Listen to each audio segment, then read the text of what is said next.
Coucou les amis, j'espère que vous allez bien. Moi, pas mal, je rends grâce à Dieu. Aujourd'hui, nous allons donner les raisons d'un refus de visa, les motifs pour lesquels tu peux avoir un refus de visa pour l'Espagne. Je vais essayer de vous donner les raisons du refus, automatiquement les solutions pour faire votre dépôt, les solutions pour ne pas avoir un refus de visa pour l'Espagne. Donc, devant moi, j'ai un refus de visa. Donc, je vais essayer de lire ça automatiquement euh, et essayer d'en parler par rapport. Vous voyez un peu.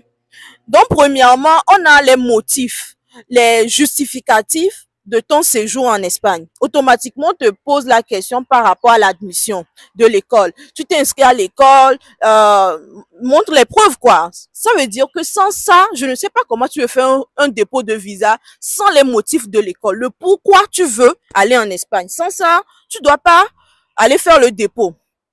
Deuxièmement, on lui dit que les dossiers qu'il a fournis par rapport à son garant.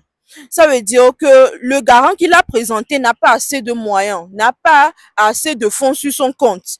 Vous voyez, ce sont des choses qui sont primordiales. Je l'ai toujours dit, les amis. Ce sont des choses qui sont primordiales. En 2025, à voir les gens qui ont encore un refus de visa et voir des motifs comme ça, des raisons comme ça me fait vraiment mal.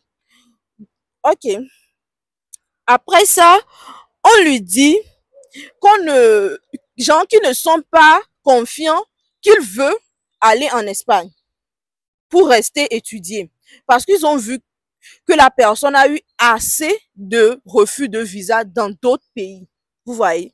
Il y a plusieurs personnes qui ont eu refus de visa, par exemple, pour Campus France, je sais pas, pour l'Allemagne, et automatiquement, on voit que dans un an, tu as eu 3, 4, 5 refus dans ton passeport et maintenant tu veux faire dépôt pour l'Espagne. Tu vois, tu veux maintenant postuler pour l'Espagne. Ils s'en rendent compte que non. Ton but, c'était pas directement aller en Espagne.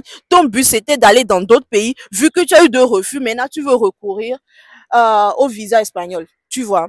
Donc, c'est ce qui fait aussi des fois les motifs de refus.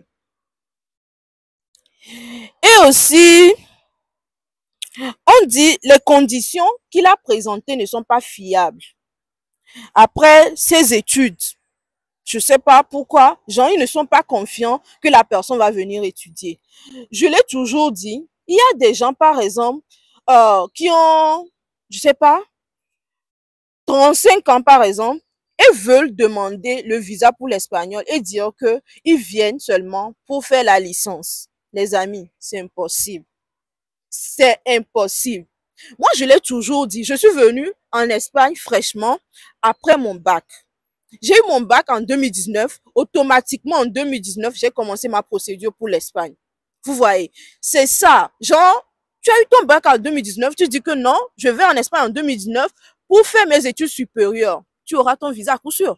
Vous voyez, mais tu as eu ta licence, par exemple, en 2010 et maintenant en 2025, tu dis non, tu veux aller faire, je sais pas, le master.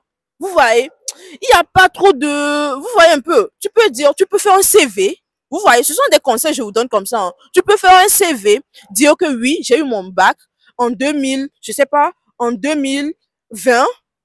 Et maintenant, en 2025, je veux faire ma licence, mais entre-temps, j'ai fait des formations professionnelles, entre-temps, j'ai travaillé, entre-temps, j'ai fait ça, maintenant, je veux... Vous voyez, ce sont des choses comme ça qui incitent même la personne à te donner le visa. Vous voyez, il faut être un peu malin, il faut être un peu dynamique, un peu investi dans ton dossier. Tu vois, même il faut avoir des idées. Vous voyez un peu. Je pense que j'ai essayé de vous expliquer, de vous donner les raisons.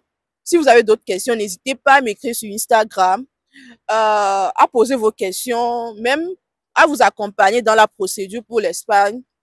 Je suis là. Surtout les amis, abonnez-vous sur la chaîne. Partagez la vidéo, likez. Abonnez-vous parce que ça me motive, ça me donne encore plus de confiance, encore plus de force à publier. Normalement, vous voyez, hein, souvent je publie 2 vidéos par semaine, mais ces derniers temps, vu que je travaille et tout, c'est un peu difficile. Vous voyez.